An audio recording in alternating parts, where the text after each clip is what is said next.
Welcome to This Explainer. Let's jump right into something absolutely fascinating today. We're looking at how our perception literally shapes our reality. Have you ever wondered why two people can look at the exact same situation, the exact same person, or the exact same object and walk away with two completely different realities? We spend so much of our lives reading texts, consuming media, and trying to understand the world through strict definitions. But what if the ultimate truth of the universe is written in a language that doesn't use a single letter? There's this ancient saying, the highest level of reading involves no words at all. Sounds kind of wild, right? Like a total paradox. I mean, how do you read something without words? But if you think about it, unlocking the universe's biggest truths actually requires us to put down our physical books, look up from our screens, and just look directly at nature itself. The idea here is that the deepest, most profound wisdom isn't locked away in some dusty library. It's actually playing out right in front of your eyes every single second of the day if you simply know how to look for it. So let's break this down into three distinct types of books out there in the world. First, you've got the books of words. Think newspapers, magazines, journals, websites. That's your most surface-level reading. Then we step it up to symbols, sculptures, paintings, music. Those definitely require a bit more interpretation and emotional intelligence, But then we hit the third type, nature. This includes all the images, events, and things out there in the natural world that contain zero words and zero man-made symbols. Reading this third book without words is arguably the most esoteric yet profoundly simple thing you can do. It's said that the folks with the highest spiritual natures, the true masters, the sages, they don't even need written language because they're already fluent in this ultimate book of nature. Okay, let's move into Section 1. Phenomena Reveal the Essence, with the subtitle, Smelling the Truth. It's honestly fascinating how undeniable this concept is in the physical world. Just think about a durian fruit, or maybe someone who just ate a raw onion. The pungent smell of that durian reveals its absolute essence to anyone who walks by, right? The durian doesn't need to hand you a business card to explain what it is. Its phenomena, the smell, does all the talking. Now apply that to human beings. Just like a physical scent, our words and actions are phenomena. They are the outward smell that completely exposes a person's true internal setup.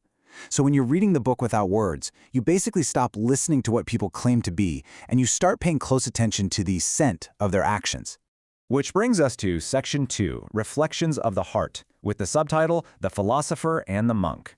So the dynamic between these two historical figures is just legendary. The philosopher Su Dongpo always wanted to outsmart Master Foyan, but he rarely pulled it off. One day, they were meditating together. Master Foyan opens his eyes, looks at Su Dongpo, and very genuinely says that Su Dongpo looked like a beautiful statue of Buddha. Well, Su Dongpo sees this golden opportunity to insult the monk and finally win in exchange, so he shoots back that Master Foyan looked like a heap of cow dung. And Master Foyan? He just smiled and walked away in total silence. Su Dongpo was ecstatic. He thought he'd finally taken the upper hand, so he literally runs home to brag to his highly intelligent sister, Su Shame. But plot twist. His sister did not celebrate with him. Instead, she delivers this absolutely devastating punchline. She tells him, "You are utterly defeated this time." And her explanation brilliantly nails our core concept today. She says, "Because Master Foyan has Buddha in his heart, he sees a statue of him in you. But you have a heap of cow dung in your heart, so you see that in him." Boom. That is the ultimate lesson of the book without words, right there. Our inner state completely, totally, and absolutely colors our outer perception. Basically, what we see in other people is really just a mirror reflecting our own internal landscape. We can actually connect that incredible story right back to a universal rule of nature. Think about it. Flowers always emit lovely fragrances, totally regardless of their surroundings. On the flip side, dog droppings always give off an undesirable stench, no matter where you put them. This translates perfectly to human behavior. People who are always complimenting others, who find the good in people, they have beautiful, rich souls, like the flowers. Meanwhile, people who constantly demean, mock, insult, and tear others down, they're just operating from an ugly, impoverished spirit. If someone is constantly speaking ill of others, they aren't revealing the truth about the person they're attacking. They're literally just emitting their own internal stench. Let's look at another amazing example to see how this builds. This is a story about an artist looking for validation, and it perfectly shows how external judgments are shaped entirely by the prompt you give people. So this artist painted what he firmly believed was a fantastic piece, but needing some public validation, he hangs the painting in a super busy public square. He leaves a brush and some ink nearby, and above the painting, he puts up a simple sign. Please point out any faulty strokes in this painting. He just wanted to know where he could improve, Well, when he came back at the end of the day, he was absolutely crushed. The painting was completely unrecognizable. It was just covered in ink. Literally every single stroke, every tiny detail had been crossed out or criticized by random passersby as being faulty. The artist fell into immense distress. He was so incredibly sad and lost that he barely slept a wink that night, entirely convinced he was just a terrible painter. But the very next day, he decides to run a second experiment. He paints the exact same picture, stroke for stroke, identical to the first one. Hangs it in the exact same public place with the same brush and ink. But this time, he changes the sign. The new sign read, "Please point out the superb artistry of this painting." And when he returned at the end of the day, the canvas was covered again. But this time, every single comment described its elegance, its perfection, and its incredible beauty. The exact same painting. The artist came to this profound realization. Beauty or fault is determined solely by the viewer's state. The painting didn't change at all. The lens through which the public was asked to look at it changed.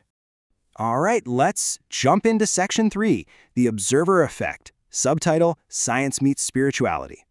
So far, we've looked at ancient philosophy and psychological parables. But what's really fascinating is how we can bridge this ancient Zen philosophy directly into modern, measurable science. Let's talk about quantum mechanics for a second, specifically the observer effect. In quantum physics, scientists have actually discovered that the very movements and behaviors of fundamental particles are decided by the consciousness of the person watching them. This isn't just a fun metaphor. It's literal physics. Down at a subatomic level, reality literally and physically responds to the consciousness of whoever is observing it. Just like Sudongpo in the painter's audience, the state of the observer actually dictates the reality of the object being observed. How crazy is that? A really brilliant, tangible example of this in action is the famous water crystal experiment by Japanese scientist Masaru Emoto. He found out that the physical structures of pure, freezing water could actually be shaped by the mentality of the people observing them. When the water was exposed to positive emotions like love, gratitude, or even beautiful music, the freezing ice formed these incredibly symmetric, perfect, beautiful crystal structures. But when that exact same water was exposed to hate, mean words, and negativity, the crystals became totally disorderly, ugly, and irregular. The water simply read the book without words of the observer's inner state and mirrored it perfectly in physical reality. Moving from physics over to psychology, we run into the Pygmalion effect, which is also known as the Rosenthal effect. Basically, this is a psychological phenomenon where people actually develop and change their behavior to align with other people's suggestions and expectations of them. So why does this matter to us? Well, it serves as a massive warning label. If we let other people's comments, criticisms, and expectations get under our skin, we will be fooled into adopting their projected reality. We will literally shape ourselves to fit the cow dung they see in their own hearts. You definitely don't want that. Which takes us to our final part, Section 4, Living Your Own Life. Subtitle, Insulating Your Self-Worth. So, the crucial takeaway here is that you have to empower yourself to ignore those external critics entirely. I love this beautiful metaphor from the source text. Butterflies are going to find you beautiful because they themselves are beautiful, and they're naturally drawn to beauty. Flies and mosquitoes, on the other hand, are going to consider you disgusting because they are disgusting and they're drawn to decay. The judgments people cast on you, they are merely reflections of their own nature, not an accurate assessment of yours. So, your only real job is to be committed to yourself. Ignore the judgments of others because honestly, they're just telling you who they are, not who you are. Here is some incredibly practical advice on exactly how to react neutrally in your everyday life. Let's say someone attacks you. Maybe they accuse you of being crazy or mentally disordered. Don't get upset. Just smile. Because reading the book without words tells you that they are the ones who are actually disturbed. And the best part is, this works for the positive side too. If someone heaps praise on you and calls you a saint or a total genius, don't let it go to your head and become blindly arrogant. Why? Because the beauty they see in you is really just a reflection of the fact that they are a saintly, beautiful person. The goal is to maintain your inner balance, completely regardless of all that external noise. And that brings us to our final thought for this explainer. If the world around you is really just a giant mirror, what reflection are you putting out today? When you look at your coworkers, your family, or some random stranger on the internet, are you seeing faults and ugliness, or are you seeing beauty and artistry? Remember, the world is the ultimate book without words, and every single judgment you make is basically just you reading your own autobiography out loud. So I challenge you today to look at the world, check your own reflection, and make absolutely sure your heart is filled with flowers instead of, well, anything else. Thanks so much for joining me on this incredible journey, and I will catch you in the next explainer.